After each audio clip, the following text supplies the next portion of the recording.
care who does it. I don't care how they do it. I just want the Bat dead.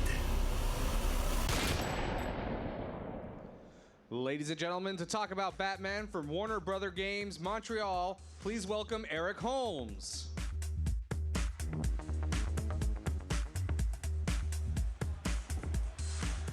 Hey guys, how's it going?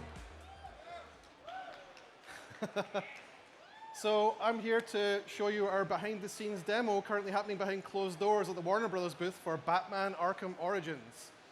And this isn't intimidating at all, presenting in front of this versus a room of 24 people.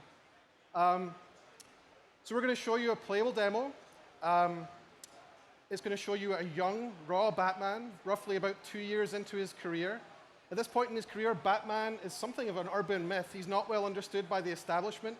The criminals aren't really sure if he exists, and the ones that do know he exists really regret meeting him. The police department regard him as an outlaw because a vigilante is illegal. He doesn't have any friends in the police department. Yeah, so we're going to showcase some new areas of the city. We're going to showcase a bunch of new features. Tonight, the game is set on Christmas Eve, and tonight, the Black Mask, who's currently the biggest mobster in Gotham, he's the most powerful crime lord by far. He has the vastest resources, he has the largest gang, the best equipped guys. He has placed a bounty of $50 million on the Batman's head, and he has brought 8 of the greatest assassins, the most talented killers of the DC universe, to come here tonight for one night only to try and claim that prize on Batman's head. So with that said, we're going to jump into the playable, we're going to run a video, and I'll jump in and highlight some features as we go.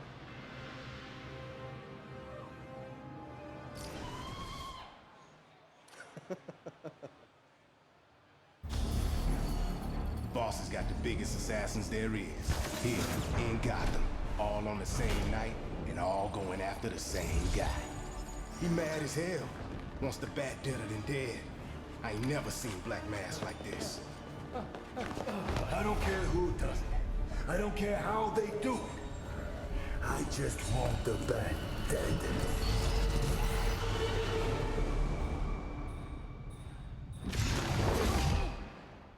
Wake up. What happened?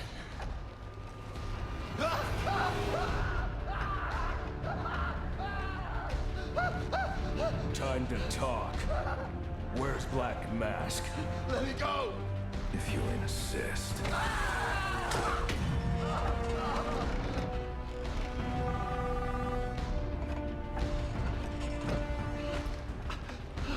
Please, stop! Stop! I'll talk. I'll tell you anything you want to know. Please! Too late. I already have what I need. No!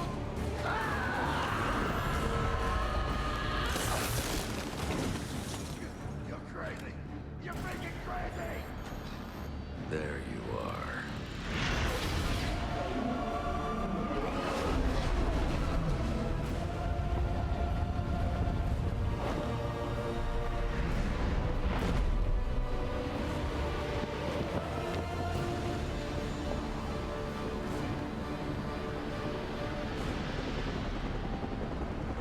Gameplay in our demo here.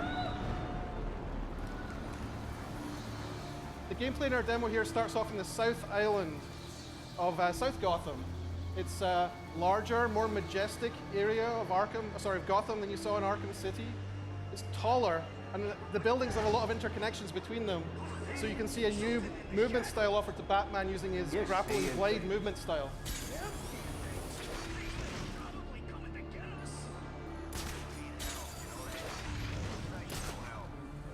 One of the things you're going to see in this demo is a lot more variety in terms of what's going on in the open world and what sort of options are available to Batman. Yeah, keep screaming, buddy. Ain't no one's coming.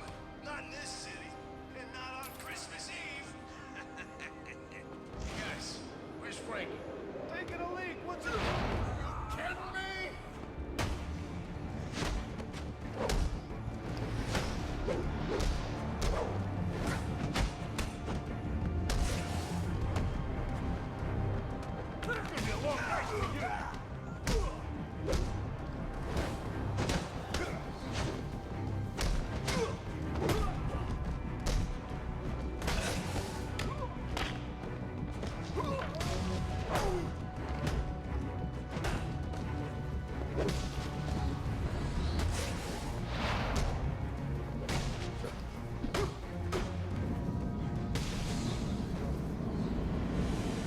the things you'll see here in the HUD in the top left is you'll start to see an analysis of how Batman is done in the fight.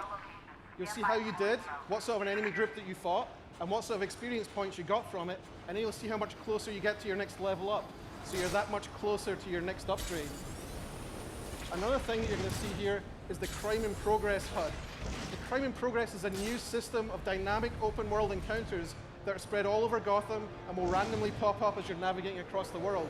Some of them represent the highest watermark in terms of combat difficulty you'll find in the world. Some of them you might not want to tackle because you're not good enough yet, so you go off and you'll grind the world. He's a new face for the Arkhamverse. We're showing him for the first time here at E3. He represents a new system in the game too, known as the Most Wanted. There are other characters beyond just the assassins out for Batman tonight, or out doing things in Gotham, advancing their own agendas. He's anti-corporate, he's anti-government, and he's kind of pro-Batman, which is a little bit weird. So he's reaching out to Batman as he's trying to destroy these different corporate and government institutions. And as a player, you can follow up with these Most Wanted campaigns at any point, follow up with him, take him down, and guess what? It gets you a unique upgrade every time you take one of these guys down, as well as a whole bunch of experience points. So it feeds into that being in the open world, overall engagement with that open world and agency, choosing what you want to do, choosing what you want to get. The next thing we're going to see at the next encounter, as Batman follows up on these bombs, is another new enemy. So we've brought another enemy into Arkham called the Martial Artist. And what this character does is he plays a similar high-skill fighting style, kind of like Batman, in that Batman can counter enemies and also strike them. Well, this guy can counter Batman, and Batman can counter his counters. So we get a little bit of a rock, paper, scissors game going with these guys, which is a little bit deeper than the regular group fighting. And it shows just how skilled and how badass Batman is.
That should do it.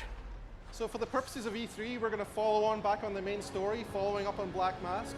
But in the full game, the player could follow up at any point, continue to follow up the path to anarchy, follow the trail of evidence and story towards him, and take him down to get that upgrade. You can see here just how much taller our South Gotham Island is and how much more majestic it is than the previous spaces you've seen in the other games. I think that's something that's really fun to navigate around.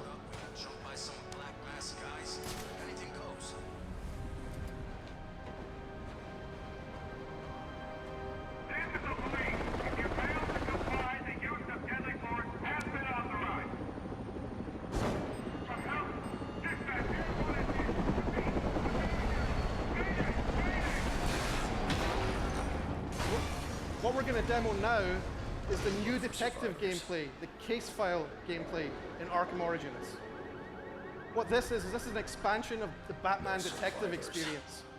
Batman could previously detect things and track evidence, but now he's going to use a system of sensors in the cowl and the supercomputing power of the Batcave, the Batcomputer back in the Batcave, and he's going to reconstruct the crimes in real time using the evidence that he finds. And that lets him track down who's behind each crime and bring them to justice. Out of control. It's also a very cool, very Hollywood way of visualizing a crime, which we think is just a really fun thing to see. But what caused him to lose control? So this is where we start to step into the interactive storytelling, because the player can actually scrub through the scene. He can play it backwards, he can rewind it, and he can also start playing it forwards and looking for more evidence. You can pause it at any time.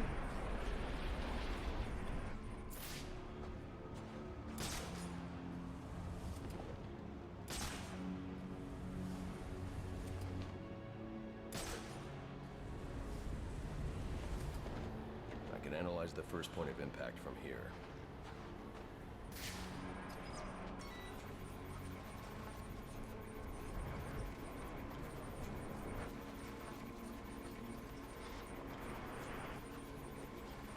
The helicopter's tail rotor was severed when the fuselage hit the building. I should review the crime scene and find that tail rotor. So here he is, he's scrubbing back through here again. And he's coming back to that point of contact with whatever it was that damaged the helicopter. And he's going to follow the tail boom through the simulation to find where the real tail boom is.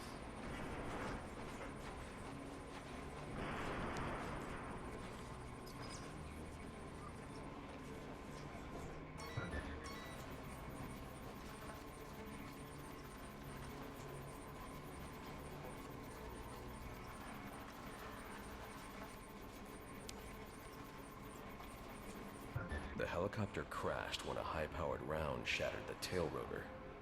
The ballistics analysis will lead me to the shooter's position.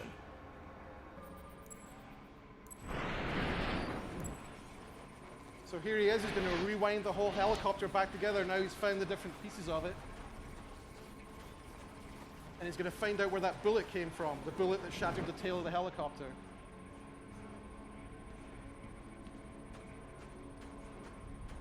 The storytelling and interactivity is kind of like peanut butter and chocolate. This doesn't add up. This man's a member of SWAT. So why'd he fire on a police helicopter?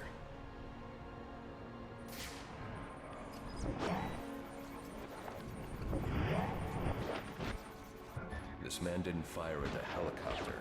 He was aiming at me. The ballistics trace indicates this officer was killed by a ricochet from the same round that took down the chopper. There's only one person capable of a shot like this. Deadshot. The trajectory analysis will lead me to Deadshot's firing position, but that'll have to wait. I need to get to the Gotham Royal and find Black Mask. So once again, in the full game, the player could choose to follow up on Deadshot and head out, find a number of other pieces of evidence, crime scenes, track him down, and confront him for another unique upgrade with him too. But what instead we're going to do is we're going to go into the Royal Hotel where Black Mask is hiding out. The thing we're going to showcase in here is a new gadget. The new gadget's called the Remote Claw. Batman's going to shoot a projectile that fires out and grabs onto an enemy, and then launches another claw out from that, and then pulls the two things together. So we can use that to create navigation opportunities. You can use that to take down enemies. You can use that to launch objects or enemies at each other. The boss will kill that guy. It's a really fun gadget for an open world game.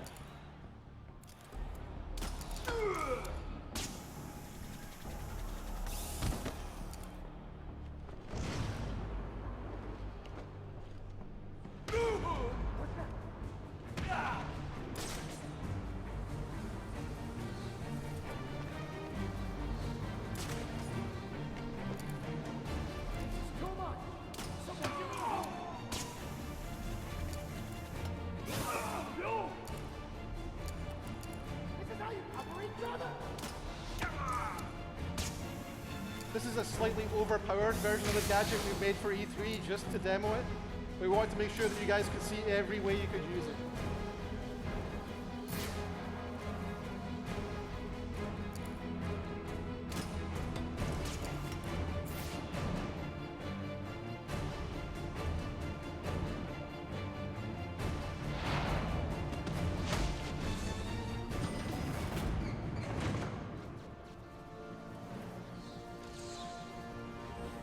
Penthouse. That's my next stop.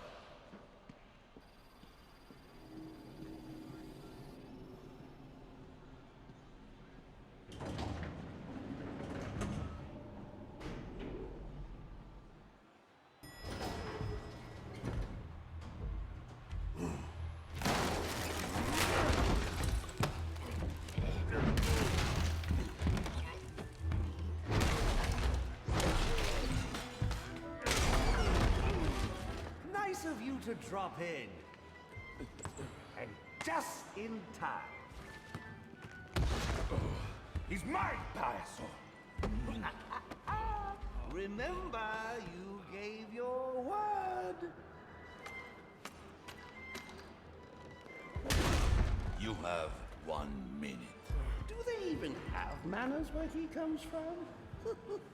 You see, it's a tradition in my house to open one present each on Christmas Eve. How about this one?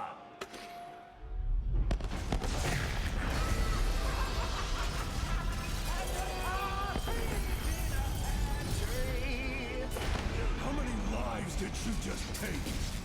None. I think that was just a little stocking stuffer. A construction site blocking my view.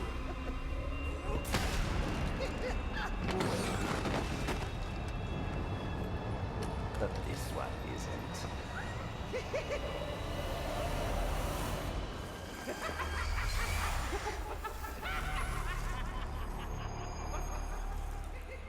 So thanks for being here for that first look at Batman Arkham Origins. We think we have a really important story to tell for Batman. This is the coming together of a lot of characters that make his world. It's a pivotal story for him. We have new gadgets, we have new enemies, we have a whole bunch of new things happening in the open world. And what's most important is that fantastic new story, which I wish I could tell you more about, but I'm kind of limited because I don't want to ruin it for you guys. There'll be more information coming out as we approach our launch date, which is October 25th. There's also Batman Arkham Origins Blackgate, which is a game on the PS Vita, which I believe is playable here in the Sony booth too. So please check that out, or come by and see us at the Warner booth too. Thanks very much.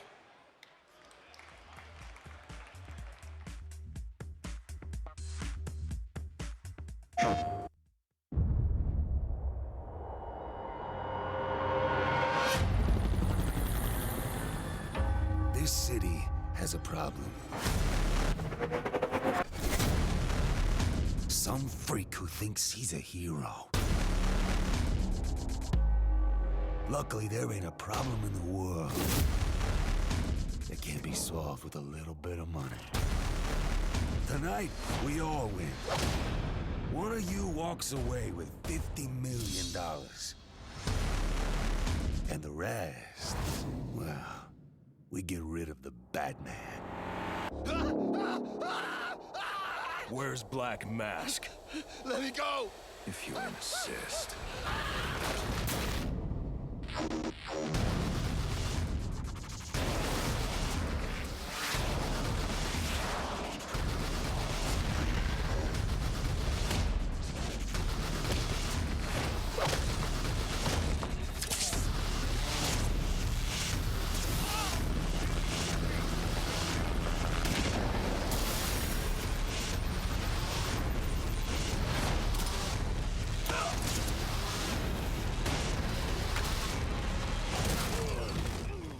Nice of you to drop in.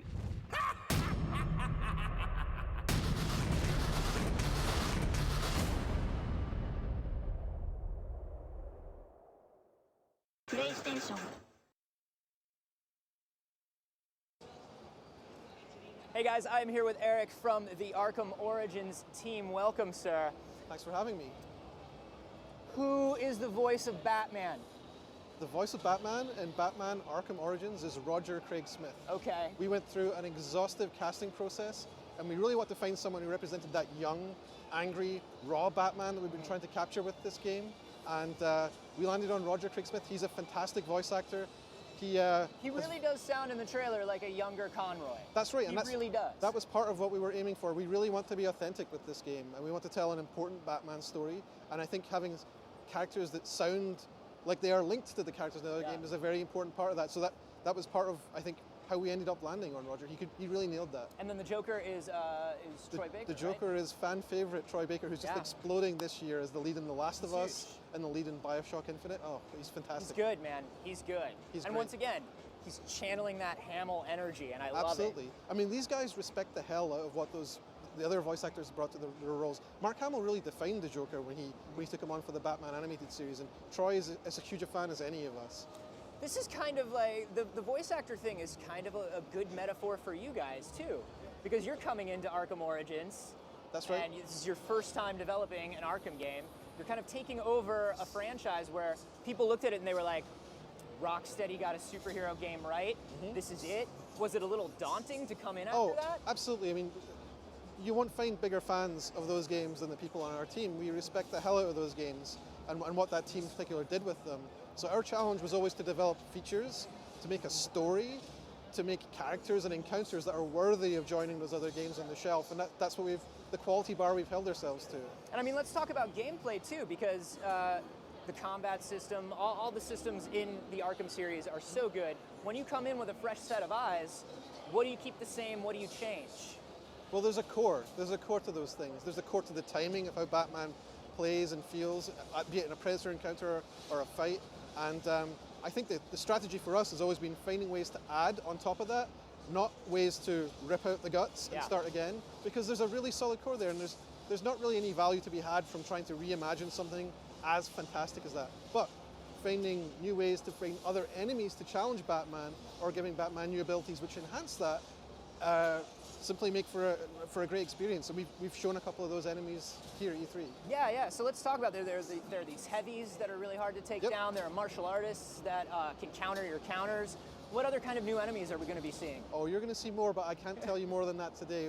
Fair enough. This is our first public outing here at E3. This is the first chance for people to see the gameplay, and we're not showing everything today, but I think we're showing a pretty dense barrage of new features for Batman, for enemies, for open world, and a whole bunch of story surprises too. Well, let's talk some more about the new stuff. Let's talk about this enhanced detective mode. You know, previously in detective mode, it was very much like throw the visor on and let's find what we need to find. Right. You guys have added a video component to this thing, a crime scene component. Let's not undersell what Rocksteady did, though. They definitely had a bunch of detective stuff that made it feel like you were Batman, you were tracking down, you were following trails, you were analyzing things to follow directions. But the thing that we've tried to add to that is to bring in more of a question of mystery to them, more of a sense, rather than I have to follow a trail, which was predominantly how it was realized before, is more like, what happened here? Ask you a question and have you start to figure it out at the same time you're finding this evidence, and you're seeing these really lush visual reconstructions as the Bat computer is synthesizing based on the evidence that you found what actually took place. So we have a number of these in the game. Some are small, some are small and simple. Some are, this is a large epic one that you saw here at E3. Some of them are deeply mysterious. I would imagine that some of them are connected. You don't find out things about certain crimes for a very long time. I don't want to ruin anything. Sure. Because I think if I told you too much about them, when you got to them in the game, you wouldn't have fun with them. Gotcha. But I think the essence of what happened here and trying to figure it out and then getting an aha moment in there is very powerful. And I think that's the core of what's been added to the detective experience with that there. Getting I think it's this. Oh my God, it's not that, it's this. And then the rush you get as the ideas start to connect. And I think that's especially cool when you consider our prequel setting too, because we have characters who in many cases aren't fully who they will eventually become. Yeah. And so trying to guess who might be in the game and who might be behind something and how it might connect with who they will later become, I think is a really collection of lenses focusing on one point to make for a really satisfying experience. Yeah, and you're bringing in a lot of new characters too. And you know, one thing that I've always loved about the Arkham games is different villains bring different gameplay and different mission types to the mix. And we've seen Deathstroke, we've seen Deadshot, we know that the Penguin is back in there. What kind of gameplay do these new villains bring to the game? What happens when you go up against Deathstroke? Well, Deathstroke, what can I say? I don't think we've shown that boss game yet, so I don't think I can actually explain what that is yet. I think that's a little bit, we're going to keep that under wraps till we show that for real, but I will tell you that you're right. Each one of these guys is built around an idea, tying to the core game mechanics. And one thing I will say for our boss games is that I think our team fell in love with what Mr. Freeze did in Arkham City. Yes. Mr. Freeze boss fight was fantastic, and I think the reason it was so strong was because there was the core stealth mechanics of the game. You've been lurking, you've been hiding, you've been going into corner cover, you've been going into shafts or doing glide kicks, and maybe you were paying attention to some of those things. Yeah. Maybe you've learned a few of those tricks. And then when you go up against Mr. Freeze, you have to use all of them. And it's the exam that you've been studying for a little bit along the way. And then, you know, I test myself as to how engaged I am in a gameplay experience if my palms get sweaty. Right? And my palms got super sweaty, Mr. Freeze, because he was making me really oh God, what did I learn? How do I use this? And If you and can fake it's really yourself out with challenging. that and you made the game, that definitely says something. Well, that was Arkham City. that was Arkham That City. was Arkham No, City I'm saying in these new ones. Sure. Well, that's the philosophy we Yeah. try to embrace. So our boss games will principally be around core mechanics, realized with that boss as kind of an exam around those mechanics. Very and cool. so I think you'll see more of that Mr. Free spirit through all of our bosses. That's great. We're also getting some new toys. I know some of this detective mode takes place in the Batcave. What are we doing in a Batcave? Like, Well, the Batcomputer is back at the Batcave. We actually haven't made any announcements about the Batcave Okay. yet. So who knows? I mean, maybe there'll be something there. well, we do know there's a Batwing. We've seen a Batwing. There's a Batwing. The Batwing is a fast travel system Okay. whereby we can travel to various shortcut points around Gotham. And there's actually gameplay around a hacker, which has not been named, who is taking control of these various radio towers across the city, which doesn't allow the Batwing to go near them because its Okay. systems get jammed. So there's a game system connecting, taking over those towers, reverting them back to their original state, switching off this jamming signal, and now you can fast travel through that location. Very cool. So you have territory ownership, you have a sense of progression.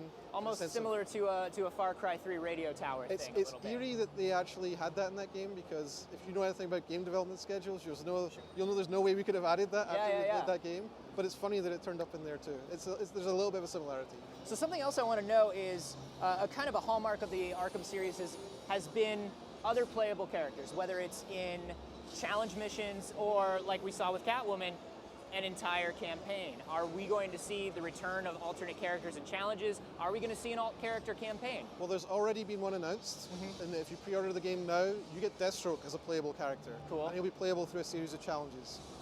We have not made any announcements regarding anyone else, but who knows? It's a long time until October 25th, and we haven't announced everything for this game yet.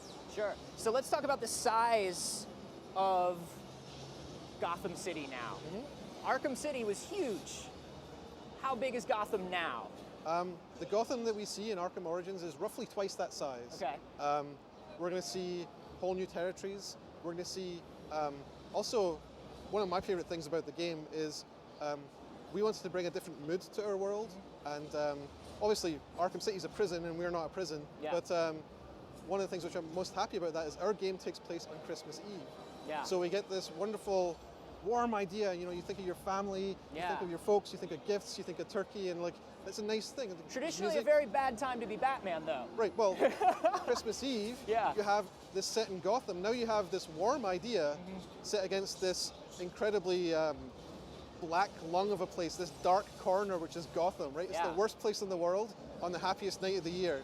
So you have this really interesting contrast, which isn't, it's kind of darkly funny, but it's not against the theme. It doesn't rob the theme. In fact, It gives I think me like enhances a the Batman Returns vibe, right? Like Well, it yep. kind of, I mean, obviously you're not going as campy as Batman Returns, No. but visually, I Well, love that idea. There have been many classic Batman stories told on Christmas Eves before, and we're really happy to be bringing it to video games. That's awesome. So But not let's, Batman Returns. huh? But not like Batman But not Returns. like Batman Returns. So you guys also announced some stuff that's exclusive to PlayStation as well. That's right. What do we get as PlayStation players when we pick up Arkham So Origins? for the PlayStation, there will be 2 exclusives. One of them, sorry, there is one exclusive with 2 skins, I believe. Gotcha. The 2 skins are, there's the Azrael Batman, which Very is cool. also shorthand known by fans as Azbat. So it's an armored version of Batman, which is associated with a very pivotal story in Batman. Yeah, the Jean-Paul Valley Nightfall, Exactly. like, yeah. So that's the Nightfall storyline where he went up against Bane. And there will be a number of challenge maps associated with that which feature going up against Bane's gang. That's so cool. Which, That's so cool. So we're working really hard to realize a version of it which is appropriate for that character. Another exclusive, which I think will be a big hit with fans, is the 1960s Batman skin. Yes. So it's the Adam West costume, as worn by our Batman, which looks way more badass than it has any right to do, and I think fans will love that. That's awesome, man. Well, Eric, thank you so much for coming by, talking Batman. Thanks for this having thing me. looks so awesome. I could talk Batman all day, but I guess I have to go now. Coming up a bit later, we have Ho-Hokum, but first, let's take a look at the trailer for Splice.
プレイステーション